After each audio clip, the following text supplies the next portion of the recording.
Click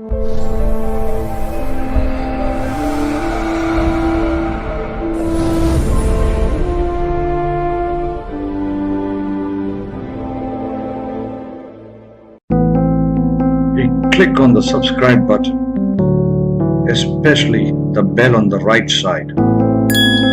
Otherwise, you will miss the latest videos. And thank you for having me in this program.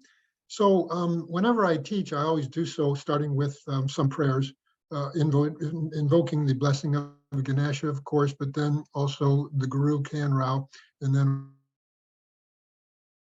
also just together, let me chant those prayers. Om Ganantva Ganapati Gandhavamahe, Priyanantva Priyapati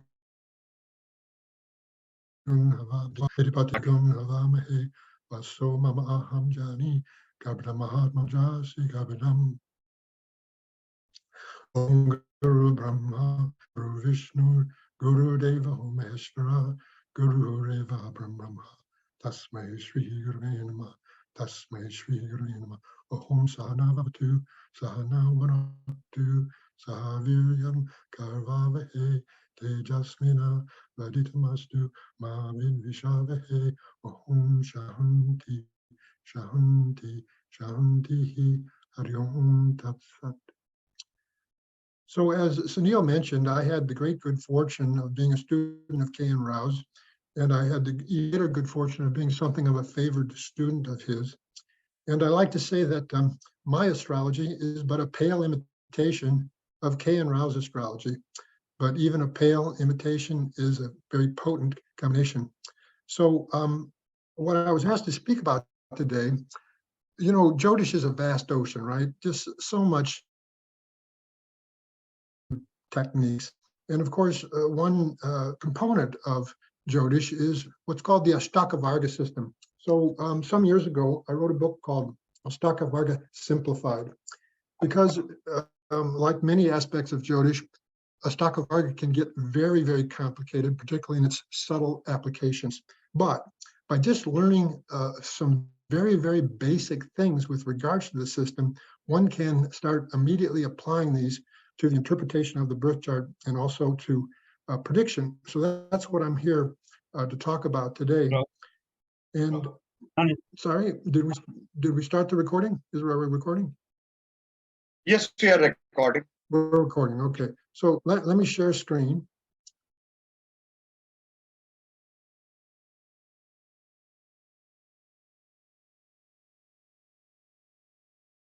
I don't think it's shared yet. Are you seeing it? What are you seeing on the screen now?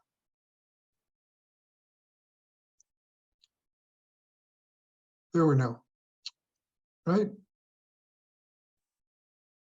See my program, yes? Yes, we can. Yes, we can. Yeah, okay. Yes. So Ashtakavarga literally means, Ashtaka means the group of 8.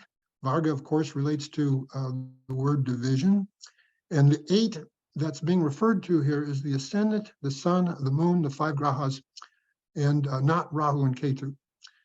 And through a method given in the ancient texts, each sign relates so many benefic points in terms of some total, which is called the Sarvastika. That's what you're seeing here on the screen.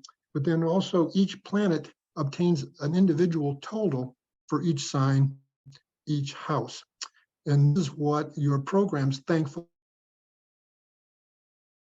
produce. In ancient times, they had to go through a very tedious process of doing all this calculation by hand, but we have these marvelous computer programs that now take care of it for us. And I'd like to begin my presentation by talking about a particular case that involved my own birth chart that really brought home to me the importance of Ashtakavarga. It says in the ancient texts that to interpret transits without the use of Ashtakavarga is a crime. And of course, this is rather a statement, but it makes a point. And this point can be illustrated, as I said, using my own chart. Now, if you look on the chapter in Paladipika on Gochara, that is on the interpretation of transits, it talks about how when a planet is transiting a good house, like would be angles and trines, or it's transiting a sign where it has a good dignity, like Mula Trikona, own sign, exalted sign, then these can be very favorable transits. This would be one of the ways in which you would evaluate the favorability of a transit. Contrarily, or contrastingly, it says that it's transiting its debilitation sign, or a sign where it is in the sign of a great enemy. In other words, if it has a poor dignity, especially then if it's also transiting an unfavorable house, like one of the trick houses, then this can be a highly unfavorable transit. But now that can get quickly modified, even reversed, based on the Ashtakavarga, and this is what I want to illustrate with my own chart. Back in February of 2009, I obtained the highest position I'd ever obtained in the corporate world at the highest point of compensation. And I'm not and all that produced that, because all events, they start with a static potential. The potential for an event has to be in the chart. Then that potential has to be being activated in the dasha system. But then lastly, transits have to be supportive. All three of those elements go into an event happening and an event being predicted by Jyotish, such as you and I. So at the time that I obtained this position, which again was almost the high point of my career in corporate America, Jupiter, which was my dasha lord at the time, was transiting Capricorn. So of course, Capricorn is Jupiter's debilitation sign. And if you just went by the principle that I quoted earlier from Paladipika, you might suppose that because Jupiter, the dasha lord, was moving through its debilitation sign, even though it's a good fifth house of my birth chart, that somehow this would be an unfavorable transit. But Varga, in order to qualify that transit, which is again one of the main uses of Ashtakavarga, then you would make a different kind of prediction. The reason being is that you can see that for my chart, Capricorn has 38 billion. Now, baseline strength, please understand, for those who aren't familiar with Ashtakavarga, the baseline strength for any house is 28 degrees. So anything that is starting to be below that, the house starts to get significantly weak. And of course, anything quite higher than that, it becomes significantly strong. So as you can see in my chart, the Sarvastika for both Capricorn and Aquarius are significantly strong. And then besides the overall point total for a sign or house, there's also this idea that each individual planet has its own individual Ashtakavarga, right? And this is what I'm going to pull up now, if I can find it. Here's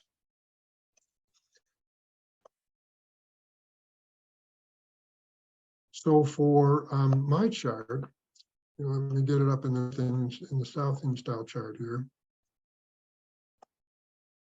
Yeah. Sorry. So if you can look at this is for the ascendant, we can do it for each planet. And if I get it for Jupiter, which was the transit that I was looking at,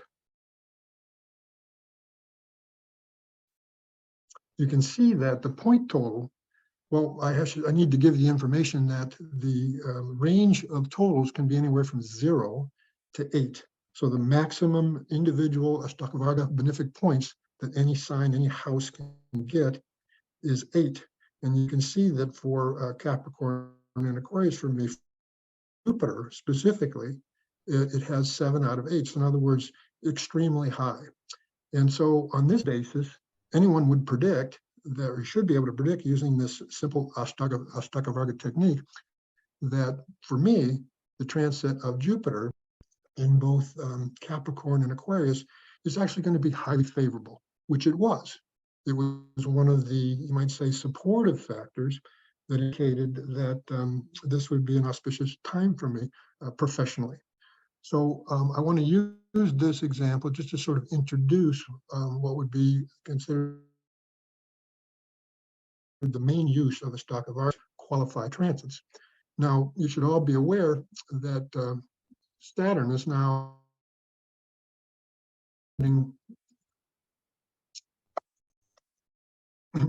transit Aquarius, and previously it was transiting Capricorn. So again, for me, now I have, when Saturn is transiting first Capricorn and Aquarius, it is especially good. Of course, now Saturn is going to be moving through its own sign. And not only that, these two segments, Capricorn and Aquarius, have such a high Sarvastika total point total, but they also, again, have a very high individual total. For Saturn, who distributes the least amount of benefic points, only 39, a total of 4 is actually usually pretty good. Something like when you get above 4, like 6 or so on and so forth, it's actually rather exceptional. So again, now because I'm running my Saturn major period, it's actually the Dasha Lord. These transits of Saturn through Capricorn and then Aquarius are exceptionally favorable transits. Now, I'm running my Saturn major period. I'm Virgo. It rules the 5th house. And of course, 5th house has to do with one of the things it can mean for someone who's a teacher. It means your students, right? Your shishyas, your disciples, people. It also has to do with one of the meanings of the 5th house has to do with authorship. So the 2.5 years Saturn was transiting Capricorn, I was blessed to attract many just truly outstanding, wonderful students, and also to in articles during that time. So this is what I mean when I say that how we use the Ashtakavarga in order to qualify transits. Now, of course, I'm going to show you examples where the reverse is true, right? Later on in the program.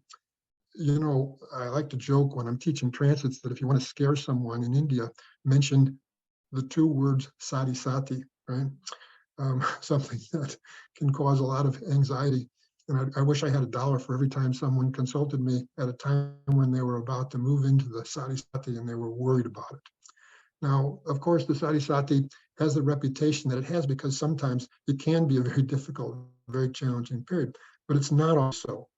And it's incredibly important, as I will show you later on, when we're interpreting the potential effects of Sade Sati, is to see the Ashtakavarga, meaning see, Sade Sati, of course, means 7.5 years. It relates to this the transit of Saturn in the sign before the position of the moon, in the sign where the moon is at birth, and then the sign thereafter. And you want to really see what the major point totals, the Sarvastika, is for each of those signs, and the individual Banashtika, individual point total for Saturn. If, for example, it's kind of what you saw in my chart, this is going to add Saturn through these signs, and during the Sade Sat will be not necessarily all that bad, right? If the point totals are extremely low, both the Sarvastika and the individual totals, and say Saturn's in moons and Saturn's Earth, well, then it is going to be a period of loss. It is going to be very, very challenging, a period emotionally, mentally, right? And all the significations of the moon and so on and so forth are likely to suffer, right? So want to leave you all you're looking at the Sade Sat, you must always see the Ashtakavarga in terms of qualifying that. Share screen here again. And I'm going to pull up a screen that's going to show you my book. Going too far here, hold on. So now I've just so far been talking about using the Ashtakavarga to qualify transits, but there are ways in which the Ashtakavarga can and should be used in order to do what's might call static potentials of a birth chart, right? And again, the technique is very simple. We're using 337 benefic points distributed over 12 signs. Therefore, as I said, is 28 points. Higher totals, especially those exceeding 30, are favorable for that sign in that house. Lower point totals, especially those below 25, are unfavorable for that sign house. And houses whose totals exceed 35 are significantly strong and therefore are especially noteworthy signs and houses with point totals below 20 to 21 are significantly weak, and therefore they're also noteworthy. I want to immediately caution students, you can't just judge the strength of a house based on the Ashtakavarga totals. If you did that, you'd go wrong. And of course, there are standard methods for determining what might be called the prosperity of the house. This is the word that's used in the ancient classics. When the Lord of the house is in the house, this is one of the best things that can happen to any house. When it's occupied,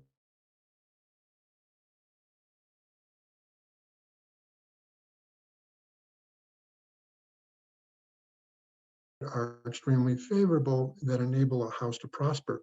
One thing to look for is when a house is both very strong in the Ashtakavarga, but then it's also strong in, you might say, the standard or conventional way of determining the strength of the house.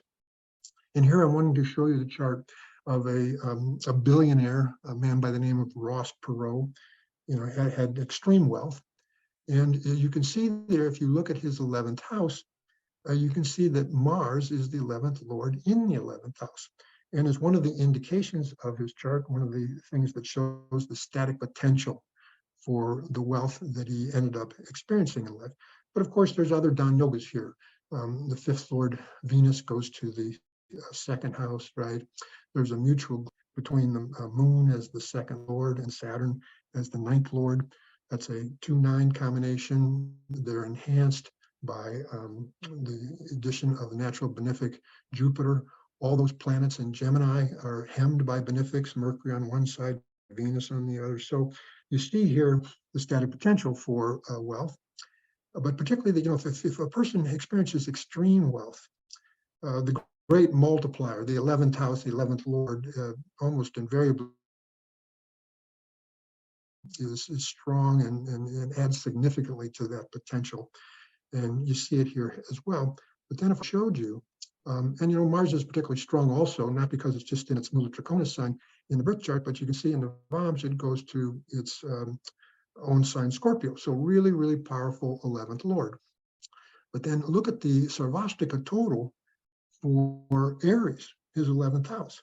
It's extraordinary, 42 Sarvastika benefic points, right? So the combination that both in his birth chart conventionally, his 11th house shows such strength, his 11th Lord shows such strength. And then additionally, you have this kind of Sarvastika associated with the 11th house, this static potential of being extremely wealthy. And Ted Turner is another American billionaire, a media mogul, and you can see what good things are happening between his 11th house is that he has an exchange between Mercury, the 11th Lord, goes to the 1st house, Mars, the 1st Lord goes to the 11th house. This is a 1-11 exchange, right? This is a Dan Yoga, a wealth-giving combination. And in his Mercury and Mahadasha, of course, Mercury here is getting directional strength as well. In his Mercury and Mahadasha, he was so wealthy as a multi-billionaire that he was giving away millions each year to exceptional causes. But then if I also showed you here the point total for Virgo, his 11th house, you can see that just like in the case of Ross Perot's, it's actually exceptional. Now, one thing I'm going to additionally introduce to the mix here is that I told you that for each sign, each house, there's a ruling planet. And of course, that planet's going to have an individual point total for that particular sign.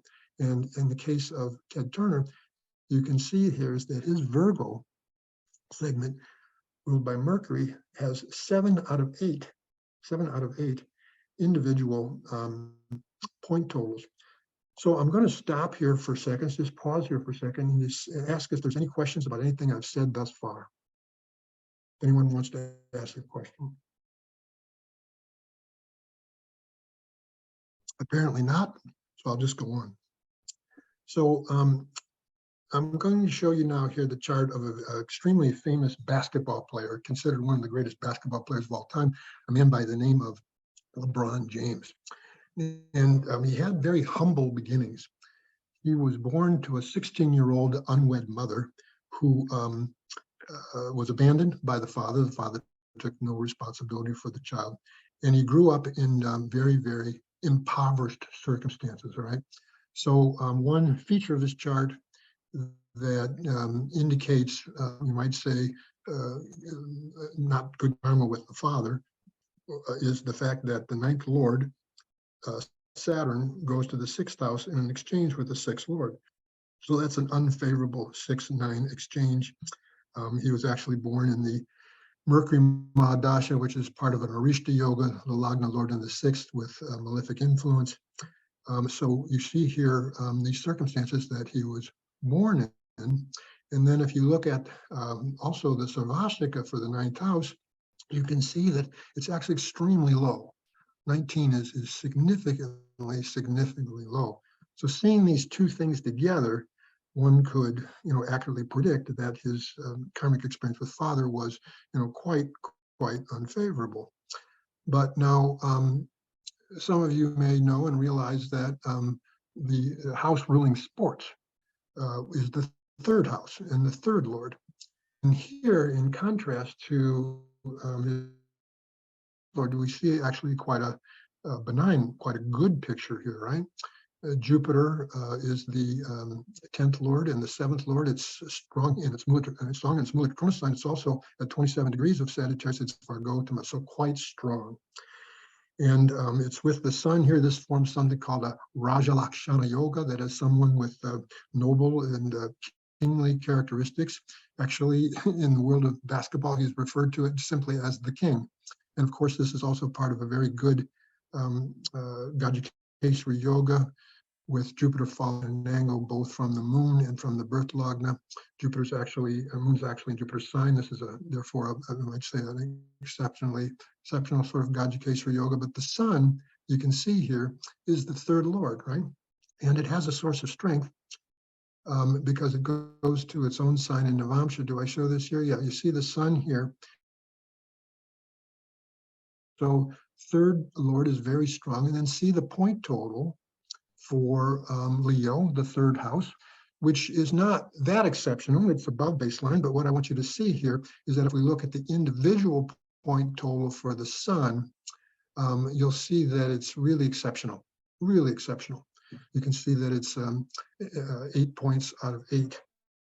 And so this is, again, from the static potential point of view, an indication that for him, all the indications of the third house, one of which is sports, would be extremely strong. And then given the yogas that the third lord is involved in, this would indicate his great success as a sports person, right? So, and then, as the last sort of example of this way, you all know who Bill Gates is. And the Lagna Lord, of course, is the pillar of the horoscope. It's one of the most important factors to evaluate. Any chart in which the Lagna Lord is strong and well placed benefits from that. All other features of the chart, all the other yogas in the chart, and express themselves usually in a more full way when that's the case. And you can see here that for Gates, his Lagna Lord Mercury, it's in its exaltation in an angle giving Bhadra Yoga. The Bhadra Yoga repeats from the moon, Mahapurush Yoga. Mercury here is the focal point of a magnificent Chandra Adi Yoga, with all the benefics, Jupiter, Mercury, and Venus falling in the 6, 7, and 8 from the moon, extremely bright waxing moon. So this is you might say, the exceptional condition of his Lagna Lord. But then if we see individual Sarvastika for his ascendant, you can see that it's quite high at 36 total points. But then if you look at the individual Banashtika, that the individual point total for Mercury, you can see again, it's quite exceptional, 8 out of 8. And this is one of the things that has contributed to him. And of course, what's all been about? It's been information systems, right? Information processing, computer applications. This is all Mercury to some degree, right? And so, again, from a static potential point of view, seeing this, you could see that in certain ways his horoscope is quite exceptional. So enough about those. I mean, I give a number of examples in my book here. You can, if you're interested, you can see these. One thing that,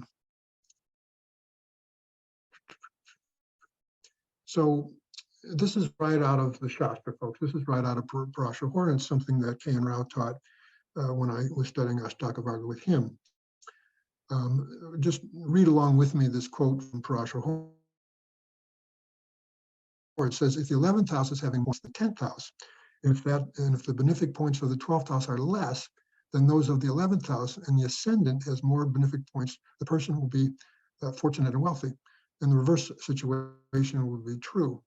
So in other words, it's saying that, in general, it's good to have a high point total for the 9th, 10th, and 11th house. 9th is the house of Bhagya, your luck. 10th house is Karmasthana, your activity in the world.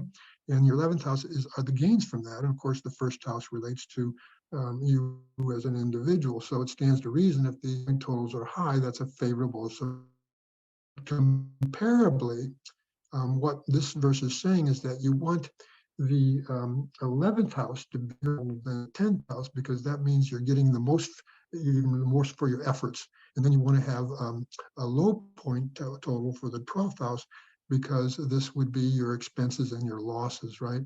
So I'm illustrating this using the birth chart of former US President Bill Clinton. You can see that the 9th house is quite high. His point total for Gemini is also high. His 11th house, but comparatively, the 11th dramatically than the 10th house. But then the point total drops significantly with regards to the 12th house, where it's only 21 points. This is the kind of favorable patterning that is being spoken of in this verse from Parashar Horus. So in other words, that it's better to have more benefic points in the 11th and the 10th, since that would indicate more gains from fewer efforts in the world. Likewise, it is better to have many more gains than losses and expenses. So the 11th house should be greater than the 12th house. And so this pattern is reflected in Clinton's chart. So now I'm also showing you the chart of someone I think currently is one of the richest men in the world. He's certainly the richest man in France, Bernard Arnault. He's the chairman, CEO of this huge luxury goods conglomerate, and his worth, last time I checked, is worth about $86 billion, if you can imagine.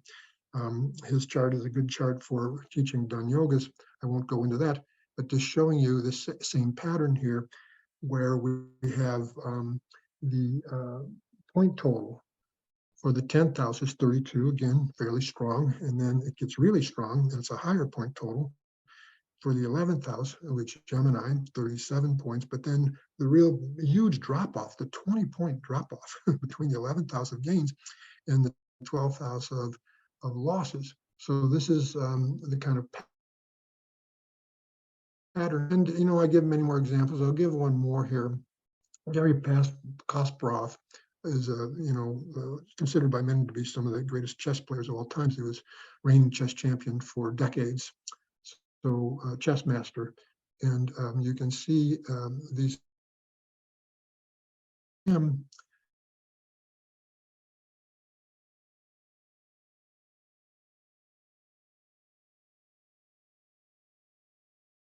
the 11th, and then drops off significantly to the 12th.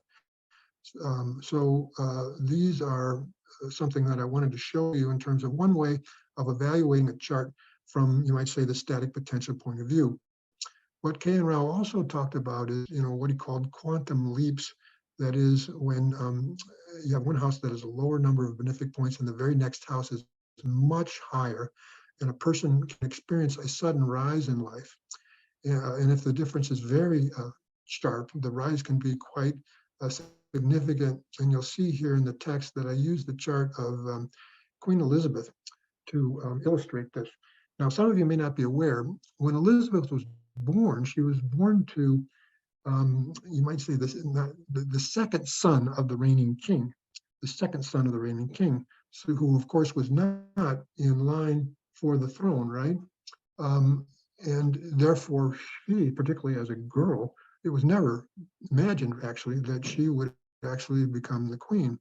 But an extraordinary, unprecedented thing happened.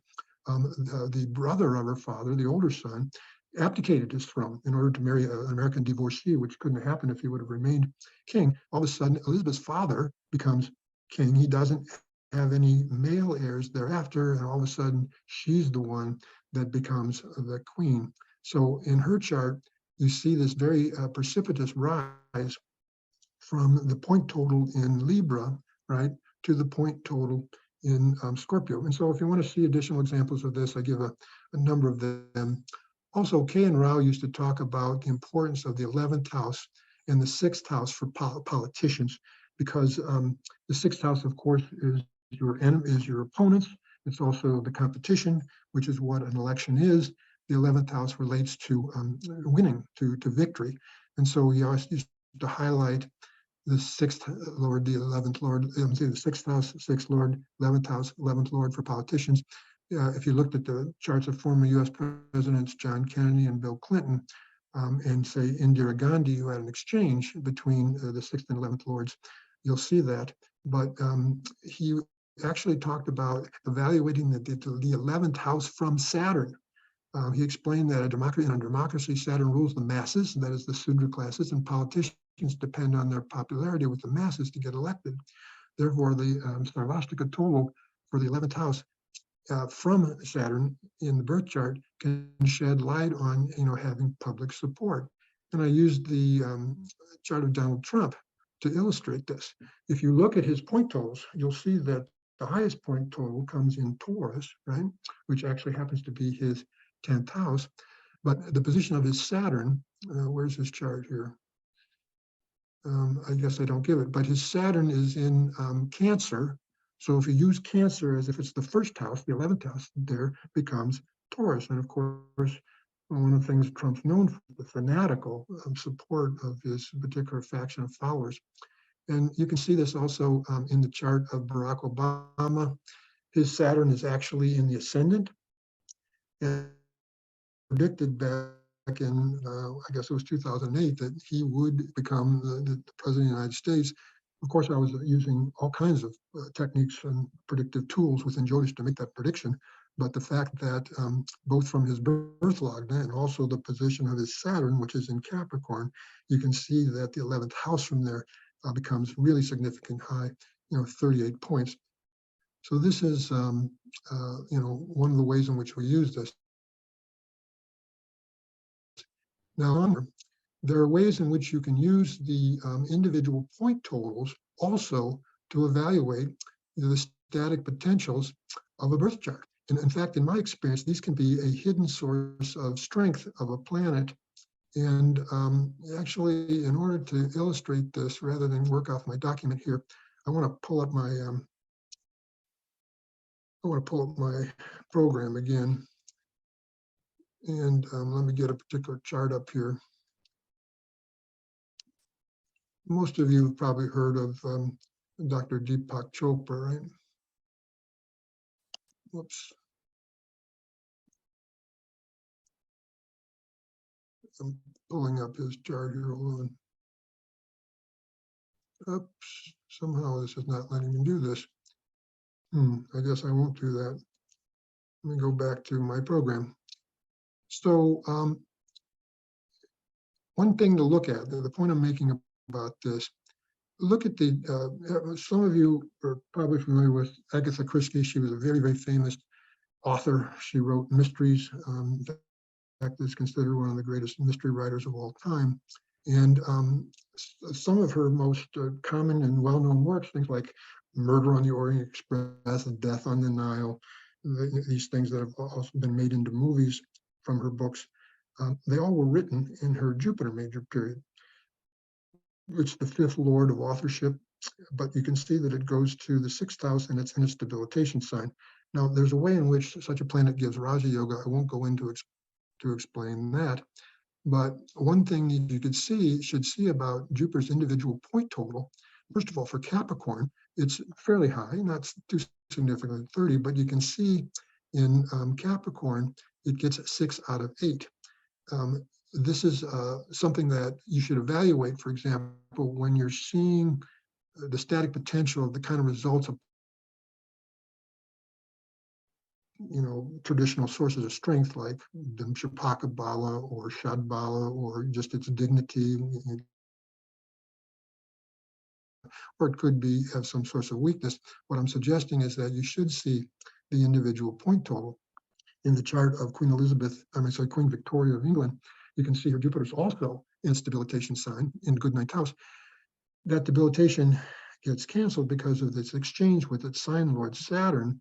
But if you look at the point total here, again, it's 30, but the individual mahadasha is actually quite high. You can see it's 7 out of 8. It was actually in a Jupiter that she initially became queen. Now, probably one of the more dramatic examples of that, and I'll move on after this. This is the chart of an old Hollywood movie star who was considered kind of one of the reigning queens of Hollywood during her heyday. And her greatest success came in the Jupiter major period. Jupiter here is the third lord of the dramatic arts.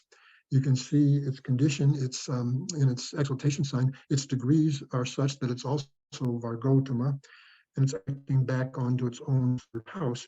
It's also part of a partial Lagna Yoga, where all the benefics are in 6th and 7th from the birth Lagna. And predictably, it was in this Jupiter major period that she had her greatest success. She was winning Academy Awards or being nominated for Academy Awards for Best Actress. But then see the individual point total for Jupiter in Cancer. It's at its highest point, 8 out of 8. Also, one of the performances that she's most known for was this movie, this film noir called Double Indemnity, which was released in April of 1944. If you look at the transit of the Dasha Lord Jupiter at that time, you could see that it was also transiting Cancer. So this is the kind of confluence between, first of all, static potentials, those static potentials being activated in the Dasha system, and then highly supportive transits that then produce events, and in this case, the most dramatic events of having this huge success in terms of a movie that most of you and a lot of you presenting her and viewing here are from the Indian background. Of course, you recognize the name Amitabh Bachchan. He first became a huge movie star in the Jupiter Mahadasha. You can see in his case, it rules the third house, not from the birth lagna, but from the moon. It's also involved in a good case for yoga with Jupiter, not just in its exaltation sign, but also Vargo. At its point total, you can see that the Sarvastika for Cancer is a whopping 42 points, really, really significantly high. And then the individual point total is 7 out of 8. One more example of this before I move on. So we have of a very famous baseball player. He actually still holds the records for the most career hits of anyone. And you can see here that his Mars is quite strong. It's in its exaltation sign. It's also in an exchange with its sign Lord Saturn. So it gives additional strength. But then if you look at its individual Banashtika, you can see that it's, again, the highest point total possible. This is an incredibly, incredibly strong Mars. This man was known for having a competitive drive, just a driven desire to win, and would go to exceptional lengths and efforts in order to do this. These are, of course, all the natural significations of Mars. Now, before it gets too far here, and I'm running out of time, I do want to show you a prediction that I made. So what are people seeing on the screen now? We are seeing Sri Jyotish, your software. Okay, thanks. For some reason, I don't know why.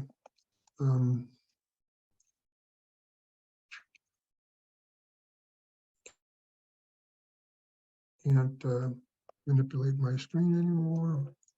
So, why did this happen? I'm going to have to, boy, my screen won't manipulate, Sunil, and I don't know why. I may have to leave the meeting and come back.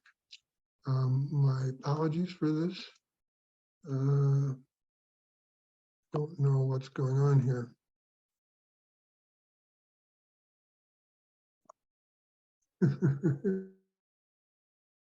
Sorry, Sunil. That's okay. No problem. It happens. Well, no, it's no. Wait a second. Wait a second. Now maybe I can do this. Hold on. I got full screen. Just give me a moment.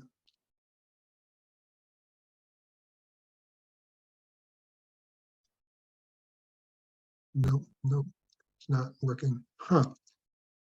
So, folks, here's what I'm going to do here. Let me just explain something. I know everybody can see charts in their head. So I wanted to talk about a recent prediction that I made using the Ashtakavarga. All right. So in 2016, a man came to me and he was about to run his Jupiter major period.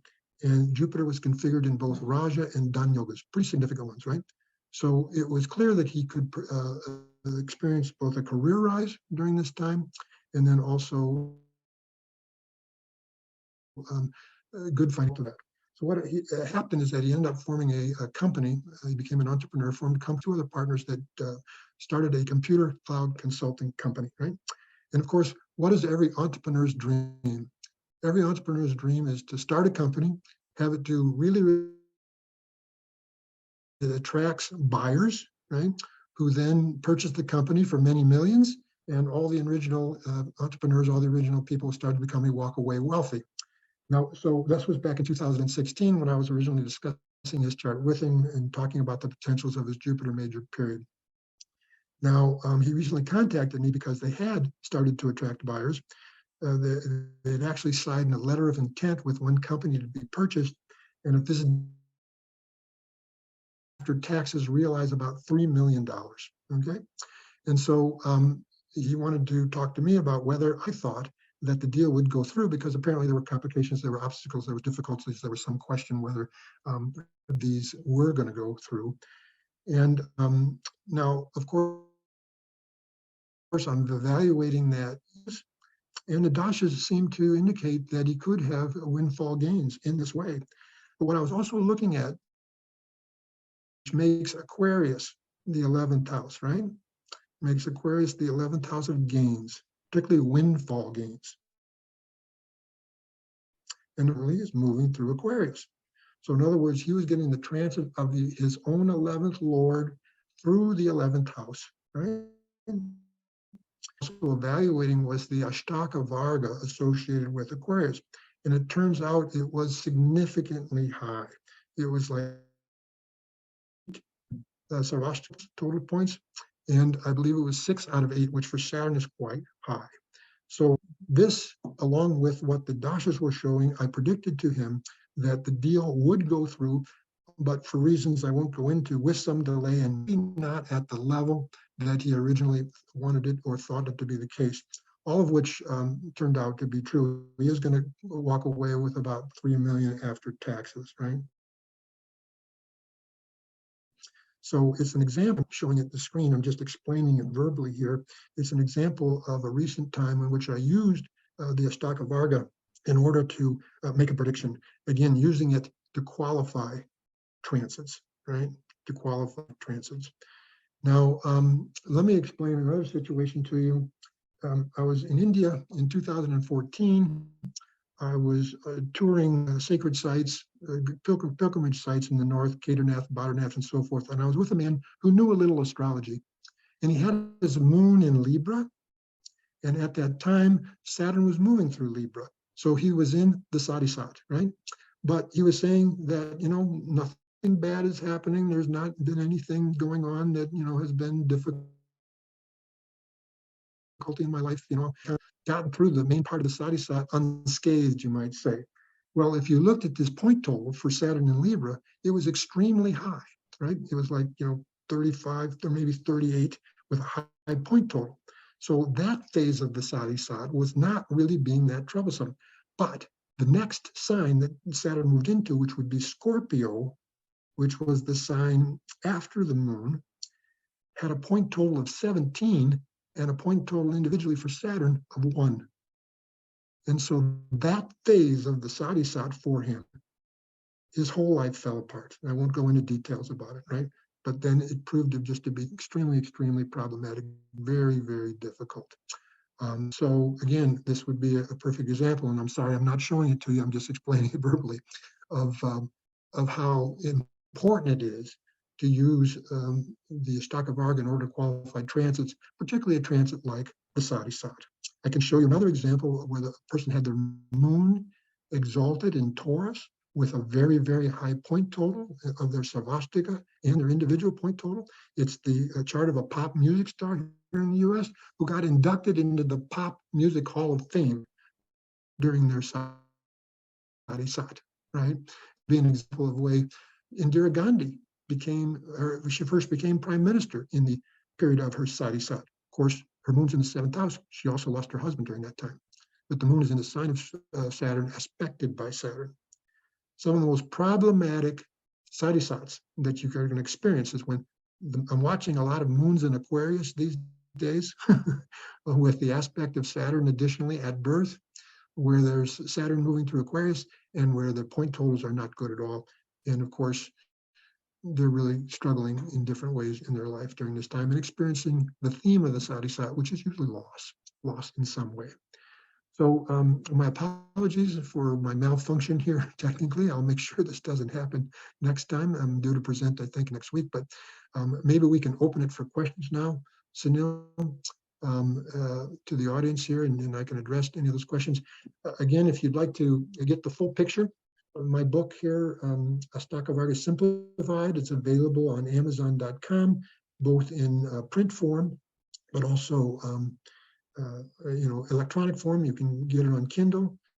I think it'd be only $9.99, something like that. So not very cost prohibitive.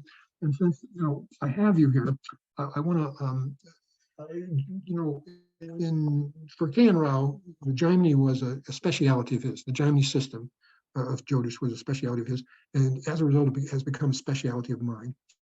And so I just mentioned that I've published a number of books on the Jaimini system. If you're interested, the first book, The Essentials of Jaimini, is what you want to get. That's again available on Amazon.com, both in print and e-format. Is this book here called Predicting with Jaimini's Charakarakas, right? It takes each of like we use the 7 karakas. There's a chapter and talks about all the predictions that one can make using Jaimini's Charakarakas. And this is what my presentation is going to be on the next time I present, which I believe is next Sunday. I invite you all to join me. Sometimes events come out just in a very simple, elegant way in the Jaimini system, which is one of the reasons I love it. And what I mean by that is that each of the karakas represents some person in your life, but also other things. If you run the sign period, and of course in Jaimini the dashas are signs, not planets. If you run the sign period of a planet containing a karaka, you'll see that events related to that karaka take place. So it's a simple one-factor analysis, meaning if the planet with the lowest degrees, your Dara karaka, is in a particular sign, and you run that period, it shows a great eligibility for bringing marriage or a relationship just based on that factor, right? All right, so I will stop at this point, and I will invite the audience to ask any questions about my presentation here or any other question you might have. Thank you so much, Marc Boney. My request to everybody, if you want to ask questions, please keep your camera on. The first question is from Professor C.S. Rao, or Professor Rao, who is also a speaker and a great master of KP astrology. Kindly, please come on camera. You were there on camera. Now I don't see you. Yes, sir. Professor, you have to unmute yourself.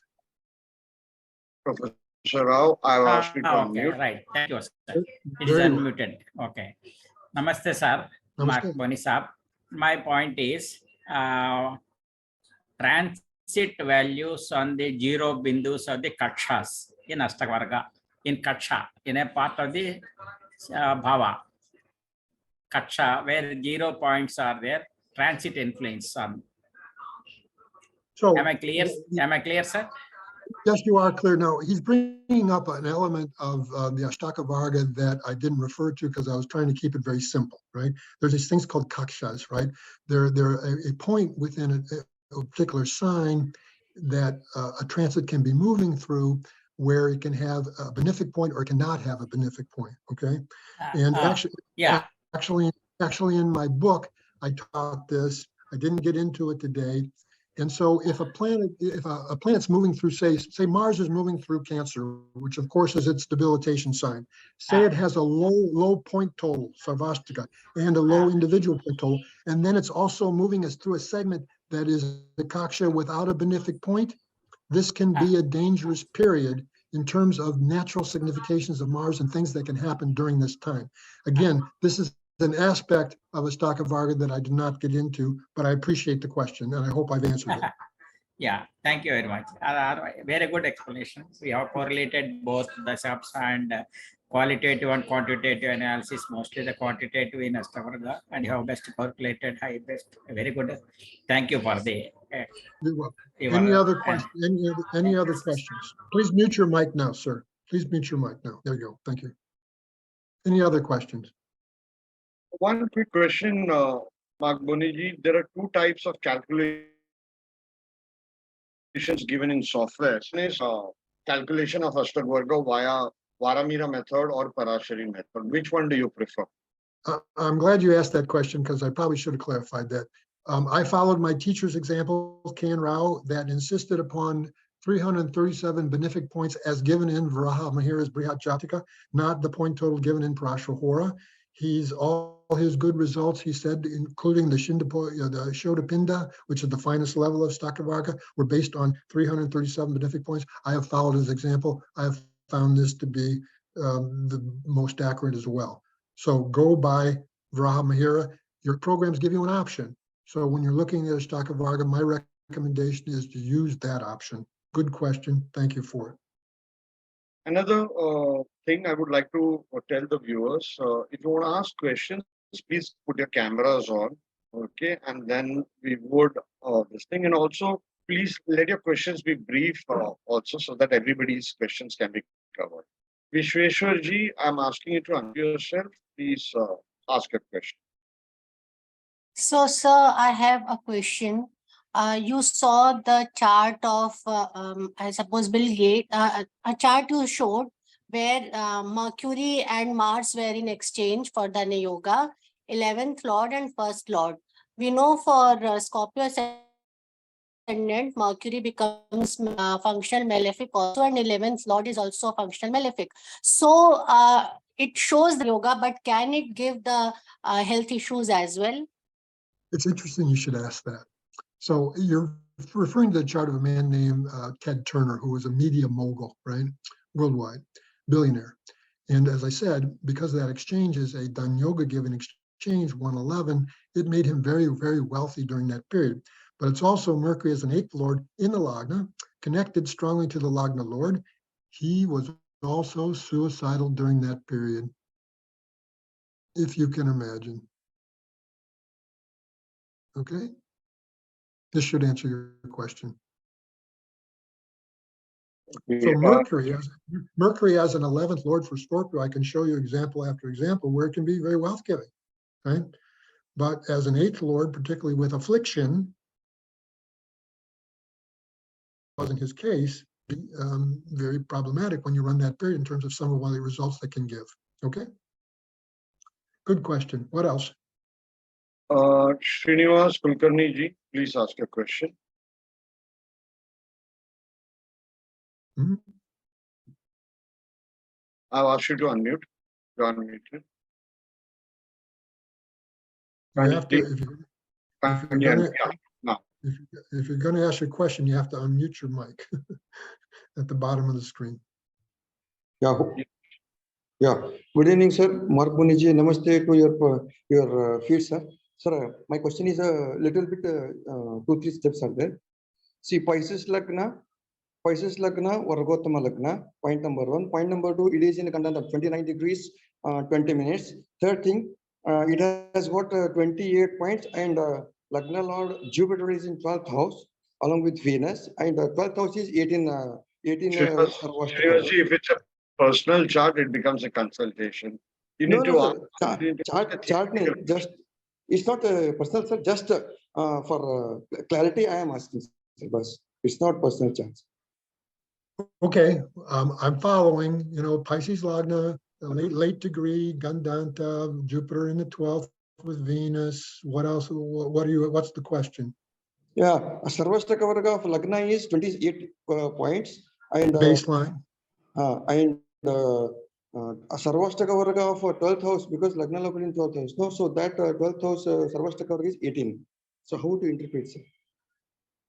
Well, you have to understand that Jupiter, as the Lagna Lord in the 12th, with the 8th Lord Venus, right, is something of an Arishta yoga, right? And, the Lagna has a baseline strength, but the Lagna Lord is in a sign where the Sarvastika is quite low. And I would presume then the individual point total is low. And so it can be a combination that can give health problems, particularly when that combination is activated. But again, this is more like consulting about a particular chart, and these shouldn't be the kind of questions that Okay, are asked. thank you so much, sir. Thank you so much. Sure. We have one more question. I presume the last one. Rohan Kumarji, if you can keep your camera on, please. Yes, you unmuted. Go ahead. I'm not hearing, someone might be talking, but I'm not hearing you. Is anyone hearing him? Rohan Kumar, can you be loud, please? Oh, I see he's walking. Maybe he's getting a better internet connection, but we can't hear your voice. And you just unmuted yourself. Muted yourself. Okay. Anyone else has a question? Bhavna ji has a question. I have asked you to unmute yourself. Bhavana, go ahead. Namaste, Marci. How are you? Good to see you again. Same here. Marci, I have a very basic question. What if the Sarvashtakavarga score is above average, but the individual score is low? Will that Okay. Sarvashtakavarga save the low BAV? Say that low point total is Saturn's point total, okay? So when Saturn is moving that through that time, even though the Sarvastika is, adequate or baseline or whatever, Saturn's transit through that sign with a very low individual total would not be a favorable transit. There would be an unfavorable factor for qualifying that transit. That would be true. That would be true for any planet. Right? Of course, the best extreme is when the point total is high, and then for both, or then the other extreme is when the both point total is bad for both. It's more of a mixed condition, as you described, where the point total is totally, the Sarvastika is okay, but the individual Manashka, but that transit of that planet through that sign, because its individual point total is so low, that's the important thing to look at. Is it clear? Yes, Marci. Thank you. Sure. Ronald has a question. Ronald, would you like to ask on camera? You have put it in the chat. Okay. Ronald, if you'd like to ask, otherwise I would read out a question. It's not related to Ashtakavarga. I do not know if it's fine with you, Marc ji. How do you predict people don't believe friends who follow spiritual practices, but don't think much about astrology? Always puzzled me. Really great webinar. I'm learning a great deal. Thank you for this. It's a very general question whether people believe. But I'll respond to it. When people ask me, when they say, "Do you believe in astrology?" I say, "No, I don't believe in astrology. I know that astrology is valid because I've learned it, I've applied it, I've tested it." These people who say they don't believe in astrology, they haven't learned it, they haven't tried it, they haven't tested it. So they're coming from a place not of having experimented with it, area of belief. I point this out to them. But I found it absolutely useless to argue with people and want to about whether astrology, you believe it or not, or you think it's valid or not. I know they don't. Thank you so much. I guess all the questions are over, and I do not know if you've seen, so many people have appreciated your lecture in the chat box. They have kept on half an hour back it started. People loved your lecture and they kept on writing about it, how much they loved it, how they felt it was very deep also. And I'm quite sure this is one of the many sessions that's to come. And what I wrote to Marc Boney ji in my email to him, his interview is ending with Saptarishis Astrology. It's just been my bad luck, my health, that we've not done this years. It's so wonderful today to connect with you. I guess when the time is right, as they say. So it's really wonderful. Thank you so much, Marc Boney ji, and see you next week with another mind-blowing lecture. And absolutely pranam to you, sir. Charan Sparsh. Thank you. I don't know if it'll be mind-blowing, but hopefully people will learn something. And thank you again for having me. I appreciate it. You've been a wonderful group to present to, and I hope to see you all again. Sure. Thank you. Thank Take care. Bye for now. Namaste. Namaste. Okay. Thank you, everyone. Thank you, Marc Boney ji. Girish, if you can stop the recording and restart it. Do we have Gary Gomes?